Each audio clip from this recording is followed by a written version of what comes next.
jalatti nu beeksisaa jennaan isa maal walitti taatanii maal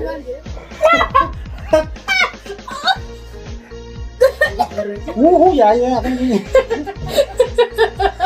Far.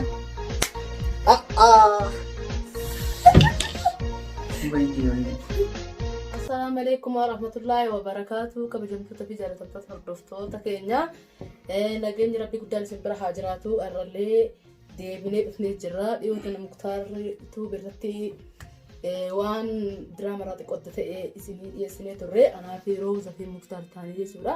Har'a ammootu waan xiqqisa sanirraa adda ta'e isinii qabannee dhiyaannee jirra. Maaliidha wanti kun jechuun keessaniin oolu maal akka taate oolumaan gana laalaa illee ni akkasuma maal akka isiin taate jalqabatti himuu osoo hin ta'in wanti nuti gara sagantaa keenya karraatti ceenu nu faana turtanii yeroo masan nu daawwattanii jechuudha.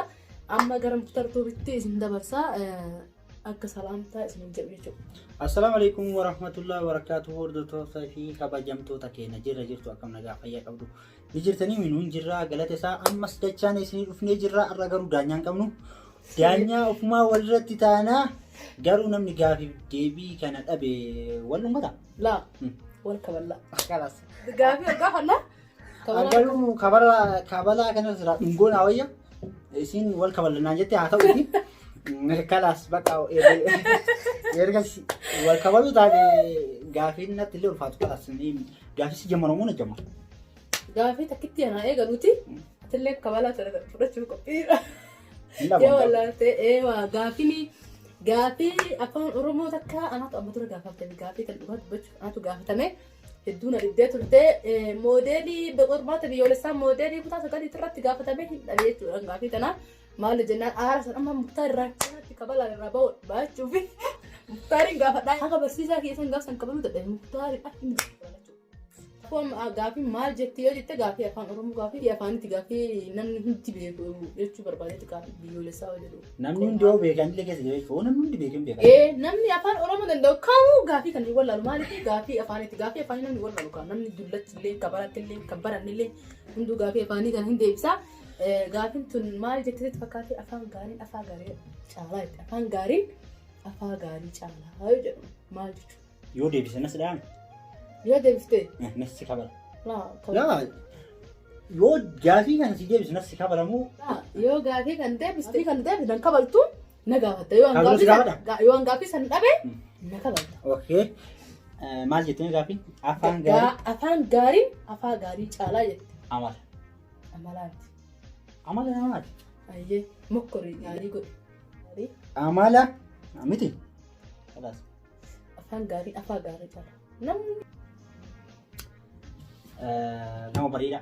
Nama bareeda miti. Ani garuu gaafsan maaliif gaafii kana dhabe yoo jettan waan akka amma Muktaariif yeroo kanatti yeroo namaan kennamtu gaafii hunda hojjennee gisee gaafii xumuruu dhageennee jennu bacara sharratti gaafiin kun gisee dhufeetiin hin jedhu. Jarjaan dafnee waraqaa fe'anii malee hangaafii tana osoo beekuu dhabe amma daddafi yeroo argattee jirtu waan ta'eef daddafiitti deebi'a. Abdee? Dhabeera naan galle. Gaafii nama deebisanii kadhu. Wallaahi? Akkas gaafii na deebistee kaatee na qaban. Sabii koo gaafii bareeda.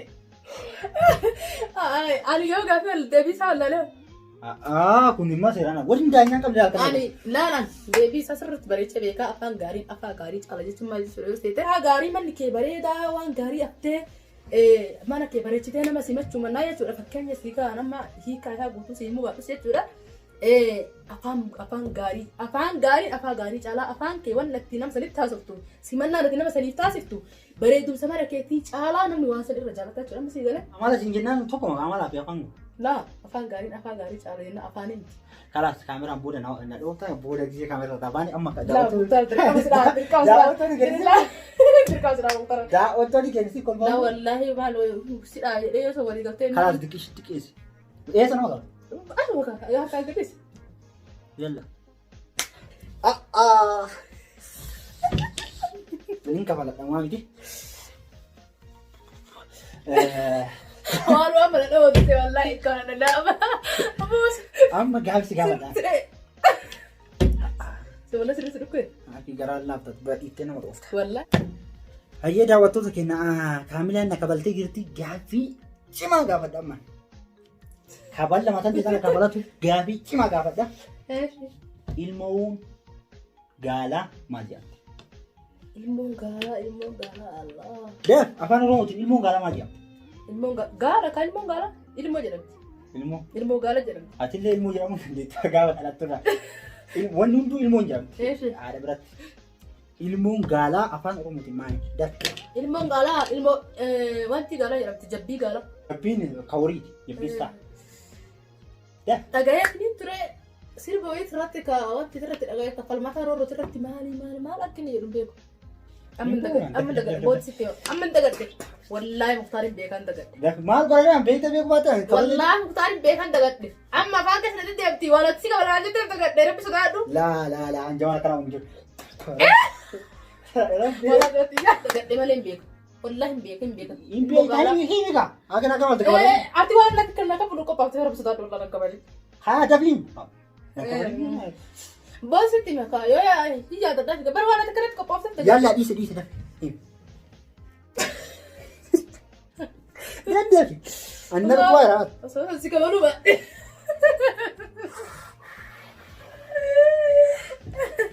Qaltiin jiru wallahi. Dami asii qabate. Okay. Ilmoo xiqqoo gaalaa jedhamti. Barin beekaa. Akkatti daddabtee nan dhabne akkana malee min dagadhe malee hin beeka. Wallaahi sirba wayii kasatti dagadhe. Yalla ani hin dafee yoo beektan maal. Yaa bora bisataa nuu danda'e. Laa qaltiin jiru. Wallaahi sodaadhaan kabalaa wallaahi sodaadha rabbii isa uume sodaadha. Qaruutummaa kana gadhiisa. Jechuun wallaahi kabalaa sodaadha amma harki kee kun guddaadha wallaahi kiyya waan ta'eef malee wallaahi akka inni harka kenna hin jiraadhu muktaan hin jiraadhu. Karaa daawwatee kenna rabbi sodaadha naan jettee saniif dhiisee garuu wallaahi gaafii biroo turte jamaan akkana jiraan ooqinatti qabatee rabbi nyaa qaba. Waan kana ta'eef gaafii itti aanutti kunnaa hagga uumaatittiin wajjin tura amma kabararraa jijjiiratu qabna gaafii. Rabbi sodaadhaa jettu waan ta'eef gaafii waan birooti jijjiirannaa maal jijjiirannaa? Bishaan. Bida dhufee kabalaa sanirraa bishaan makanallee kan dhuguun awwayee bishaan fidee dhufee kanumatti haa ta'u waan gasu. Gaafii itti aantu. Gaafadhee namtee jirtan isa? Situ dhabe. Nan kabalin jettee na kadhanne. Kalaasa mana si gaafa. Daawwattoota keenya asuma waan beeksisuu barbaannumaa inni reefii siin akka baltee ho'anatti qabde kaballaan dubartii dhaatti dubartiin ulfaatu ijaab. Dubartii mara miti immoo ka isiitu ulfaata waan ta'eef. Kan isiitu ulfaata waan ta'eef amma booda immoo baqa. Amma booda jechuun gaafii ni gaafannaa namni gaafii san deebise yookiin gaafii san dhabe burcuqqoo bishaan burcuqqoo tokko osoo gadi hin qabatin gaafii lama dhabe burcuqqoo lama gaafii sadii yoo dhabe burcuqqoo sadii kanas akkanatti si beeksifnaa yalla gaafiin ka'in ana gaafa. Amma leessi na gaafata barreessi na gaafatte dhabee kalaas irra na dabarsaa jirta. Rabbi sodaatu jennaan irra dabdee malee sila dhabanaa sodu akka yoo ana sin dhabanaase gurra saniin hafurii yoo dhabanaa amma dhabanaa fakkaatu jira. Amma maal si gaafadhaa? Waa'ee bineensa na gaafattee beektu dura? Ani waa'ee bineensotaa waa'ee beelladoota si gaafadha. Beelladoota na gaafattee kalaas beelladoota si gaafadha. Horiif ni gaadoo jenne fardaaf maal jenna? Fardi jiraa biyya keessa? Ni himimsa. Ni himimsa. Ni marraay. Argadhee jira gaafii kana. Amma gaafii itti aanutti fuufnaa anatu isii gaafata. Gaafii isin na gaafatte argadheera. Gaafii lammataa amma anatu isii gaafata. Isin akka dhabdu abdiin qabaa burcuqqoo teetti lastiisi bishaan kana. Bishaan kiyya dhugee jira burcuqqoo akkasa moosi. Yoom dhugee dhawatti dhuge malee ka viidiyoo fi lafiitiin dhuyne. Ilmoo reef gaafii nasi gaafadhe. Ilmoo gaalatti. Afaan Oromootiin ilmoo gaalaa maal jedhamti isin jedha. Amma immoo afaan Oromootiin ilmoo waraabessaa maal jedhamti? Waraabessaa? Daf siiqidha. Nyaadhoo karee kan gaalaa sitti natti himta. Jedhamti cittaa jedhamti cittaa. Argadhee jira gaafii karaa gaafatamee jira. Adammi dafee si gaafadha. Fardi hin himimsa yoo jenne harreef maal jenna? Beelladoota irra jirraa? Fardi hin himimsa yoo jenne harreef maal jenna? Ni kora jedhu. Himimsaa jechuun margi himimsa bar jechuun ni gaanaa miti jedha. Harree fakkeenyaaf ni marraa. Niishu. Gaafii kana na gaafata beera. Kutaa afuritti dhufte kutaa afuritti hin daganna kutaa afuritti waggaa beeku duratti dhufte kutaa afuritti moodela irratti dhufte. Niisha. Niisha harree. Yaa. Fardi himimsa yoo jennu. Harreen ni iyya. Inni baasii boonu. La uwi. Harreen kolmaa wuu jedha. Me ko jira. Wuu jedha. Waa kana argate. Wallahi argate. Daawwattoonni gaaffii kun natti jabaateera. Mana wallahi. Inni iyya kala. Harreen mini.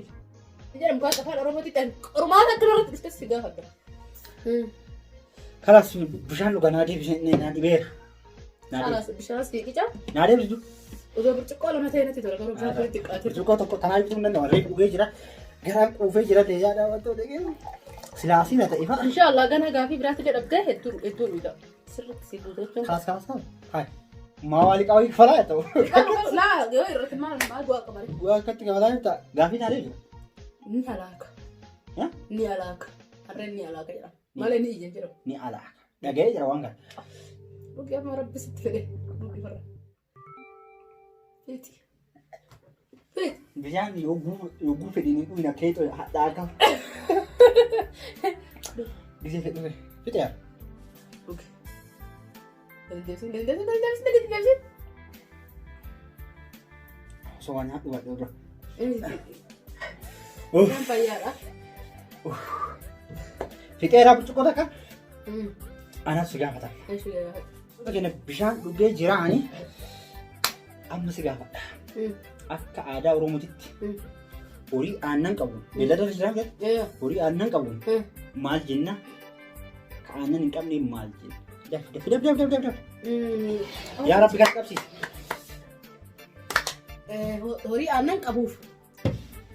Horii aannan qabu maal jenna? Ka aannan hin qabne maal jenna? Amees. Miti. Harkuu jenna. Baakuu jenna.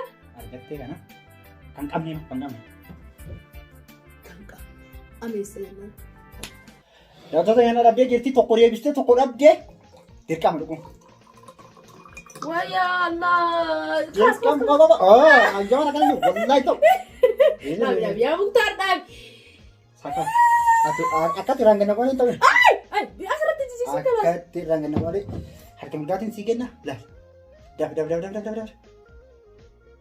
Ol jedhu takka takkaan kun hin jiru.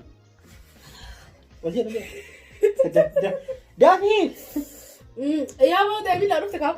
Hin danda'amu. Takka gammas. Fitta.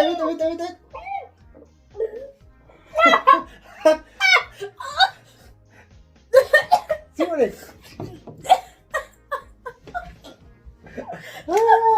Wallahi na fina ba? Tooftaa kan gleen beeku. Reefilli na qabate. Tun ma waa daa'im ta'ee na waggaa taaree barakati. Gosa nama dandeessi mutaa furna la ofii gurguru. Ya taa'e dikkishuun tun laafu ngoon. Hamte dikkishuu. Hai barsituu iyyuu na mudde. Anjamana kana jiru tana fitti sana. Ewa. Bismillah. Very nice. Muktaar bishaan burcuqqoon tun guddaa miti garuu akkamitti gara fuula na kuttee bara. Kafalatee jira daawwattoota kenna akkas sinillee na gargaara asirratti. Dhiyoo sanallee keeka daanyaa siidaa jettee daa'isiin tana hiite kee kanatti dibaa jirti. An kaameraa keessatti eegas viidiyoo laalu narratti cubbuu na daddarbe. Amma gaafii itti aanutti aanaa ani bishaan. Garuu muktaar dhugaa dubbachuuf dabee narratti dalaayite. Wallahi bishaan suuta ofirratti suuta saanduqee wayyuu bishaan ofirratti kutaa gig. Situ bilaate kanas anduro maal filadhe dhungoo filadhe dhungoo hidhidhe kabalaa filadhe kabalallee ati na kabaltee rabbi soodhaan eegatee rabbi na qabdee si dhiisee bishaan illee si filate waan biroo maal si godha haaya namni nu barbaadamu cubbuun jiramu daddaf amma gaafii adda si gaafadha gosa akka aadaa Oromootti gosoota fuudhaaf heerumaa afur maqaa eegde gosoota fuudhaaf heerumaa afur naa midhaginti amma akkaatti obaasu qophaa'etti dhisiif wallahi gaafii ta'e akka hundee inshallah itti qaba. Gosoota fuudha. Gosoota fuudhaa fi heerumaa akka aadaa Oromootitti gosoota fuudhaa fi heerumaa meeqatu jira? Isaan keessa maqaa isaanii. Gosoota fuudhaa fi heerumaa aadaa Oromoo keessatti. Afur naahi jechuudha. Afur manaahi. Tokkoffaan gosoota fuudhaa fi heerumaa aadaa Oromoo keessaa kittaanadha.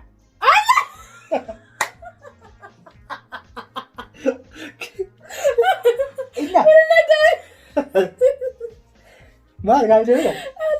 Aadaa Oromoo keessa hin jiru kittaana. Hai, nyaata. Wala muktaar wala ta'e. Afurnaa waa mikaa gosoota fuudhaa fi heerumaa akka aadaa Oromootitti gosoota fuudhaa fi heerumaa. Gosoota fuudhaa fi heerumaa keessaa akka aadaa Oromootitti warra intalaa dhaqanii kadhatu. Deeffate. Akkas hin jedhamu garuu. Eeshi. Buttaadha tokko. Argadhe? Buttaa argadhe? Buttaa argadhe. Kalaas daaf bishaan kan kee. Yeroo guuraa. Googuun gaafii akkamiyyuu kun. Wallaahi jedhama. Ana afur qofa maqaa dheessin jedhee ibar. Buttaa tokko argadhe. Bishaan dheeraatu qaba. Guutamuu qaba. Huna agarba dhaqata. Afur keessaa. Amma meeqa? Kun. Afurii huna hangana irraa hir'isee jechuudha. Yaa gaafii guddaa kan mul'isee deebisee. Tokkicha gaafii tokkitti deebisaan taateef afur keessaa takka qofa deebisee huna hangana irraa hir'ise. Reefu gaafii afarra naaf amma lafii dhufu. Ina deebisi gaafii ina deebisi. Kanaas gosoota fuudhaa fi heerumaa luuccaa, walgaraa, buttaa, aseennaa. Luuccaa, walgaraa, buttaa, aseennaa, afursiiwaa meeqa? Afurii misiiwaa fedhamu. Afursiiwaa meeqa hundee? Luuccaa, algaraa, walgaraa. Walgaraa maal jechuudha? Nama kana hin beeku. Walgaraa jechuun fakkeenyaaf ilma kiyyaaf intala ta'e kenna ta'e ilma keetiif kenna. Akkasitti jechuudha. Naagalee. Daawwattoota kennaa ibsime fuudhaa aadaa fi heerumaa. Fakkeenyaaf amma akka aadaa Oromootitti gosoota fuudhaa fi heerumaa afur gaafadhe. Afran sad afur manaa maqaadha jedheeni afran sad nama fakkeenyaaf afran sad diimeetiin ni jira. Afran sun luuccaadha, walgaraa jedhama, aseennaa fi afran si gaafadhe luuccaa, aseennaa, walgaraa, buttaa. Buttaan beekaa buttaan hundi beekaa luuccaan leena wanti ma aseennaa jechuun beekaa aseennaan dhalaan takka siinqee faa hidii faa qabattee tumaan ooluma san gurbaa tokko ta'an fakkeenyaaf dhalaan takka aseennaa dhuftaan fakkeenyaaf osoo sitti seentee jechuudha ammas wajjin jiraami mana kanatti isaan dhalaa wayii dhuftee tumaan akka aseennatti sitti seentee akka aadaa Oromootti darasaa dhiinuma fuutee dirqama jalatta jechuudha wallah akkas. Waa akkasii daawwattoota keenya ibsite. Taphatti hin jiru wallahi kan kadhaa dubbisu jira akka aadaa Oromootti galchuun hin jiru. Kan daawwattoota keenya ibsiteera. Fayyee gosoota fuudhaa fi heerumaa sanii muktaar hin deebifne buttaa qofa deebisee waan biroo haasa'in waan hin tattaane jechuudha. Waan argite kaasaa jira. Qoisiisiin kaameraa waa daawwattoota keenya asuma waa beeksisuu barbaada. Haasaa kee fixadhu. Viidiyoo kenna kan guyyaa har'aaf kana fakkaata. Yeroo ammaa kana gara xumuratti oofne jirra maaliif gara xumura geenne jennaan hedduu viidiyoo gaafii fi deebii hedduu qopheessee sammuu keessan guuttee jirti gaafachuu fi garuu hedduu dheeratee jira jechuudha. Hedduu dheeratee waan jiruuf hedduu nama jibbisiisa yeroo dheeratee jedhee nama jibbisiisa gabaabsee waan gaggabaabduu babbareeddu qofa walitti darbu inshaallah jennee yaadniti garuu kan guyyaa har'aan tanaa itti qophoofne dhufne osoo hin ta'e akkamatti gaafii afaanii wal gaggaafachaa jirra jechuudha. Namni hundi beeku jechuudha. Taa'uwaa waan akkanaa kana jijjiiruun yeroo takka bareedduudha jenneeti gara xumuraatti finnee jirra. Koomantii jalatti nu beeksisa. Namni hojjetan hin danda'u koomantii jalatti nu beeksisa jennaan isa maal walitti taatanii maal jedhee waan akkasii nu gaafatanii hedduu koomantii hedduutu jira beektee waan akkana hagabii hedduu namaan deebisnu illee hin haasofnu haasaa kanaayyuu har'aan guyyaa lama yoo taate marree haasaa marree sammuu marreetu hin beeknu haasaa waraabneetu hin beeknu nuti maal walitti taate turreeyyuu. Ati maal naa taata? Hin beeku. Kanas erga beekin gisee biroo wal gaggaafannee waa walii taa'an isinitti himna. Amma viidiyoon haalaan dheeratee jira viidiyoon yeroo dheerate dhiigaa kudhan sadii waan akkasii gahaadha jechuudha waan barnoota namaaf kennuuti qabdullee isin biraan geenna jedhee yaada guddaa qabu maaliif jennaan waan barnoota irraa argitu ittiin bohaartu takka laaluu wayya malee osaniituma haasa'uun umaa bu'aan qabu garuu an waan teetan waan isinitti tolee nagaa fadha amma booda qophatti keessanii hin dubbisee hin dhiisu jechuudha kuturaalitti hin deemsa inshaallah jedhee yaada qaba kanaafuu gara muktaar. Anallee immoo asuma waan isin beeksisuu barbaadu dhiyoo tana isin harkanarraa waan natti dibdee turte amma gaafii dhumaa kana irratti isin nan agartu isin argitanii kaameraa jalaan bishaan asumatti dachaasee jira daawwattoota keenya akkana harkarraa bishaan. Daawwattoonni keenya nu arganii isin haasawatti gootee jennaan asumaan xiqqoo dhugaa isaa irraa asitti raree amma nan danda'u waan ta'eef akkasii kalas akkas kan irraa kafadhee jira immoo wanti gaafii waan beektan gaafadha amma booda isin deebisuuf aniif illee qophiidha wal jaartii keetillee nutti argisiisi nama jettan jaartii xiqqoo kaameraan waraabu malee isin argisiisa garuu isinitti akkasii gaafii deebisuuf isiniif qophoomdee jirra yoo isinitti tole sheer laayik godhaa daawwattoota keenya waan beektan gaafadha. Anilleen jaarsa isiniif hidha garuu kaameraa. Nutti illee dhaarina akkasanii kan asumaan nagaa isiniin jenna hordoftoota Muktaar Tuubiif Kaamilaa Tuub warri Kaamilaa jaalatan. Like, share. Warri na jaalatan immoo subscribe.